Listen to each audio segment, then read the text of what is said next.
Azərbaycan muğam sənətinin korifeylərindən Qarabağ Xanəndəlik Məktəbinin görkəmli nümayəndələrindən biri də Xan Şuşinskidir.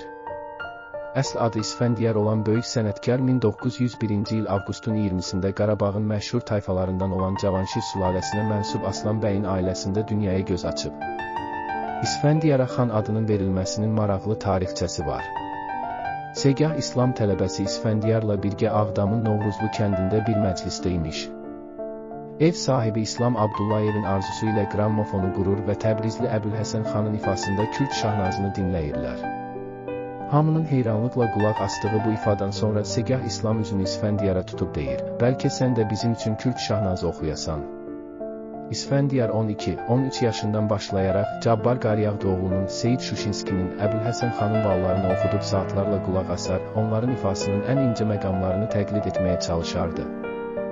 Amma gözlənilmədən özü də Əbülhəsən xanın ifasından sonra oxumağa tərəddüd edir.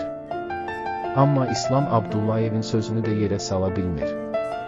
Kürd şahnazını zilə çəkən İsfəndiyar öz ifası ilə məclis əhlini heyrətləndirir, yerbəyərdən səslər eşidilir, əsl xan elə bu imiş ki. İslam Abdullayev isə şagirdinə ustad xeyir duasını verərək deyir, bu gündən sən oldun xan.